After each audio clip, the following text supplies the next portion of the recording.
Okay, today I am doing a tutorial on how to refinish your bathtub. I'm using this Rust-Oleum tub and tile refinishing kit with the white finish.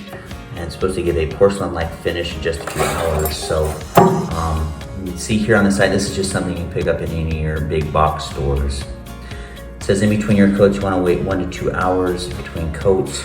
You can use a roller, you can spray it. Today I'm going to roll this. See here that you need 2 coats on a standard bathtub. So some of the tools I'm using today, I've got my scraper. You can see I'm using this sander in order to sand out any big bits, big chunks there that I need to make corrections to in the bathtub. Just sweeping it out. This is my roller and stuff that I'll use later. I am using a filtered mask. Also my sanding pads here. Always want to make sure you've got eye protection, ear protection. I'm going to be using my tape to tape around the edges and some other locations I'll show you later.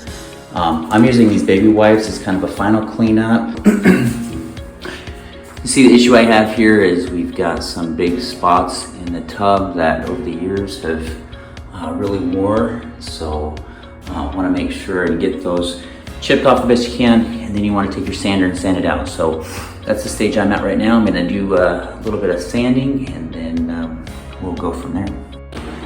Okay, at this time we've got everything taped up the best we can. You can sand it all the way around the edges there. Also down along that drain cap that we had in there. I wanted to make sure and protect that the best I could. And something just to make sure you're following this. When I roll it, this end kind of has a plastic tab right there.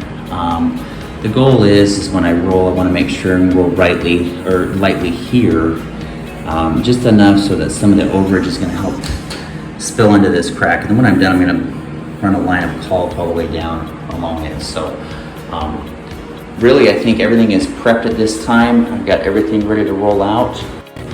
Okay, so you can see that I've got the cans open. You've got part B here, and it looks very much like paint. You've got part A here, the activator. It's a very clear liquid. I'm going to go ahead and pour them together. And then what we'll do is we'll add the cap back and give it a good shake. Make sure everything's stirred up good, and then we'll be ready for applying. Okay, we've got the product all mixed up. We're going to go ahead and put that in here, and I don't know how much I'm going to have to use initially, so we'll get it about so, and leave a little bit left in the can so I've got room to roll it. Okay, something that probably goes without saying, but I want to make sure that you start as far away from you as possible. That way you're not dipping your body into the paint as you do the front side.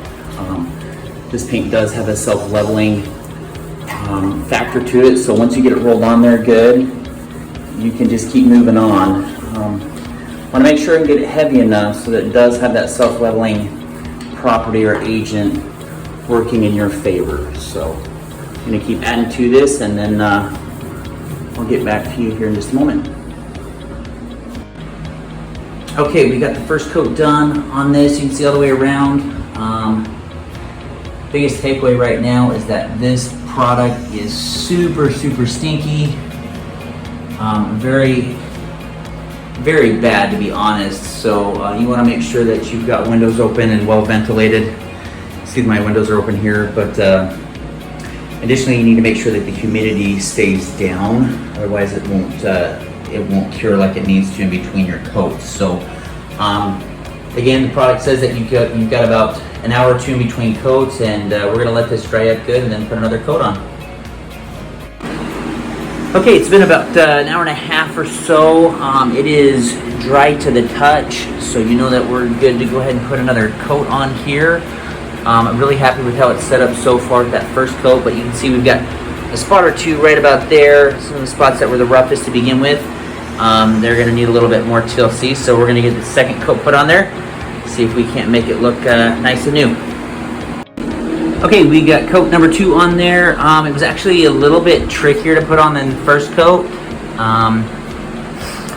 Because I wanted to make sure you couldn't see any lines or runs afterwards, but overall I'm happy with it. We'll see how this dries up, see if we need to put a third coat on there, but overall I'm a lot happier now than when we began.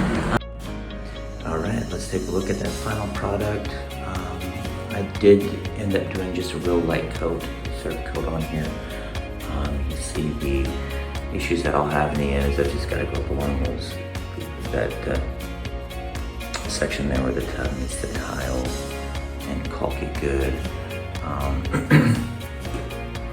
But overall, you can see that there's no lines. Everything seems to be really pretty, much different than it was before. So overall, I'm really happy. It's definitely worth the $40 some odd I paid for the product.